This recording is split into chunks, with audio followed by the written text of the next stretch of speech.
Hello everyone, my name is Canadian Bacon. Let's talk about mods, particularly mods for Skyrim. I'd say that mods are kind of the lifeblood for that game.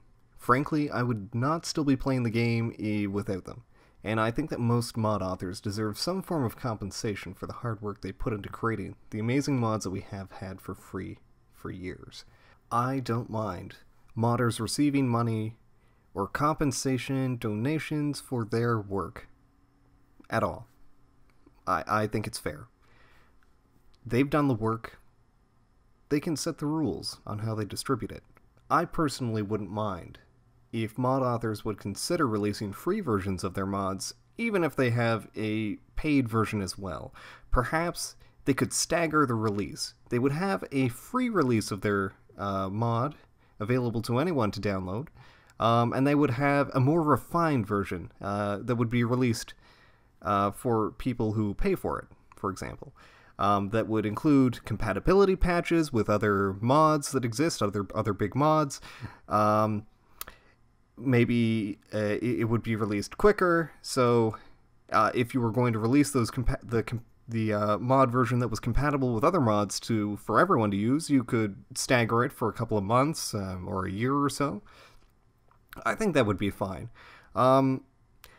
My only caveat with a paid system is if people are paying for it, I feel as if they deserve the best quality product that a modder can deliver. And I think that the mod should definitely stand on its own in respect of it should be very easy for the person purchasing it to use. It should almost be DLC quality, in my opinion.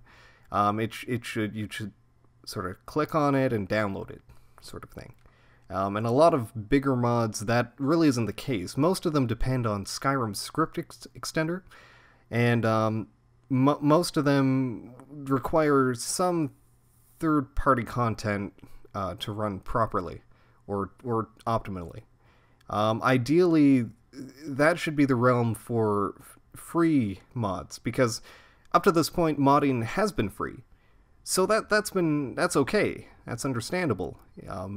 There's no real expectation that the product will have to stand on its own or not depend on other scripting content. That just I don't feel as if that's the case, though. If you're asking for money. I don't want to be too critical on modders who accept money, though. It's so much hard work to do, and just making a bit of money back, I mean, I think that would go a long way. Today I wanted to talk about the model that Steam Workshop has set up, which I think is unfair not only to consumers, but also to modders. The people who make the mods and do the work are the ones who earn the least from this model. How is that fair? I mean, I sort of imagine it like a town or something from Skyrim. Why not? You have like villagers who are us, the consumers. You have a Jarl who would be, I don't know, Bethesda. So we have Jarl Bethesda. How about?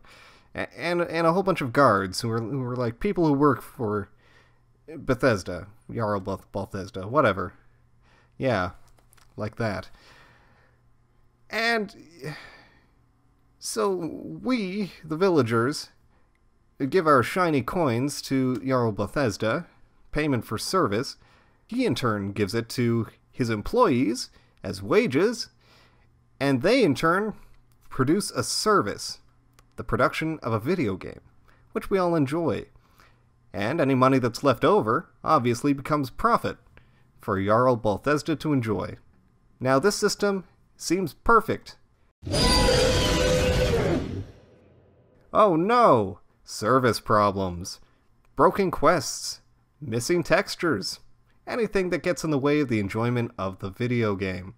These service problems affect the community negatively, which in turn affects the profits that Jarl Bethesda earns as well. But thanks to community support, in the form of mods, many of these service problems, glitches, poor texture quality, poorly optimized use of memory, removed quests, broken quests, can be addressed by people who have the ability to manipulate the coding of the video game.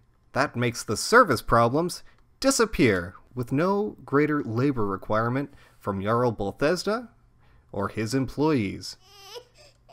But what's that noise? Is that a baby crying? Oh no, Jarl Bethesda, your profit. It's still shrunk because of the service problems.